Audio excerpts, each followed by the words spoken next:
Good afternoon, everyone. Good afternoon. I just first want to thank everyone so much for being so patient and waiting and fellowshipping. And I hope you had a good time getting networking and getting to know each other. There's a mighty warrior going around saving souls. If you want to receive his power, seek his face and learn of his word. There's a battle that you can't see. Try his spirit and you'll be free. You'll have the victory. Yeah, yeah. For my God so loved the world that he gave his begotten Son. The Son of God gave a precious life to save us all from sin and strife. He came to save us from our sins. Yes, he did, yes, he did, yes, he did. You'll have victory. I want to thank Network of Empowered Women CEO founder Esther Joseph. She doesn't say a lot about herself, but you are an amazing lady. And it's because of her passion and vision we have the tantalizing treat of enjoying today's event. So please let's give her a round of applause. All right, so with that said, what I'd like you to do is look to your neighbor on either side. Go ahead. Look them up and down. And then I want you to stare straight in the eye. Stay with me and say, you sure look good today. You sure look good today. But now I want you to look at the neighbor on the other side, but this time, when you do that, I want you to sit up, hold your head up high, and look them square in the eye. And say, I know I do. I'm going to share 7 tips today to help you start your journey on getting your A game back. And like I said earlier, if you want to do more work with me, you can always attend a workshop, which I'll talk about a little bit later. And the program, Quitting is Not an Option, 7 Keys to Getting Your A game back. It's a program designed to help you, regardless if you're in a setback in your finances, relationship, career, spiritual walk, or health. But to be able to step forward and go forward. So what I'd like you to do is look at your neighbor, shake their hand, and say, from now on, adversity is no longer your enemy. You know, 2013, we are going to live on purpose. Amen? Yes. The first piece I'm going to do is called spoken word. And I love to start with this piece because I believe when we hear the spoken word from God, that's all we need. I have words for you. Spoken words for you. Words for you. Spoken words for you. In the beginning was the word for you. The spoken words for you. Bring on the word, spoken word.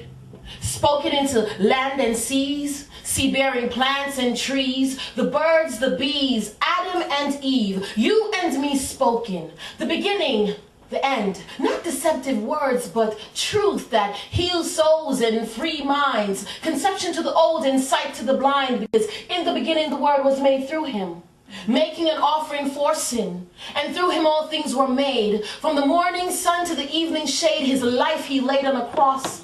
And to all that was given, none was lost, because the grass withers and the flowers fall, but the words of God stand. Nails pierced in both hands, separating the Red Sea, leading the children of Israel to the promised land. And you who are called by the Lord is the Lord freedman, freedman, not enslaved by mortal men, but bought at a price from the great I am. Blessed is the man who hear these words spoken. Words is like apples of gold in setting of silver. That when you just get off it and get on with what it is that really truly matters to you, miracles are possible. Miracles are possible. Let me tell you where I come from.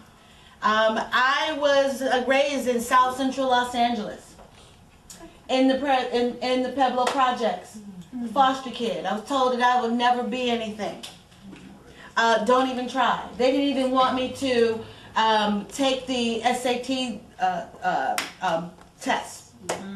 And one person spoke into my life and said, you go for it, you do it, just see, maybe we were getting funding or something.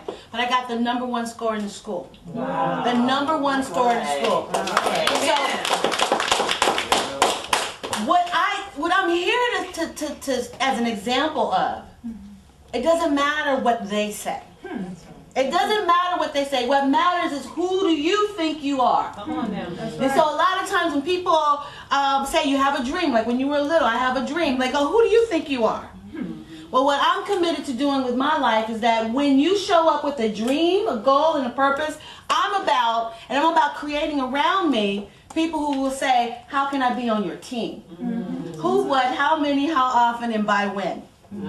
Who do you think you are? But I remember the day I was walking by. It was in 2000, I think, getting dressed, and I'm walking by, and I'm like, that's the president. And it was African. I'm like, why did I say this is a black man? He don't be no president. But in my soul, that's the president. So the moment he decided that, his life was forever altered. He will never be at Popeyes by himself, ever. Yeah, no, it's over. There's certain things he's just not going to do. And the same with you. The same with you. So you get to have it out. You get to get clear about your purpose and your dream this year. You get to get clear about it. Because it's like joining the Marines. Everybody cut that here. Your life before is over. But you're stepping into a brilliant new destiny.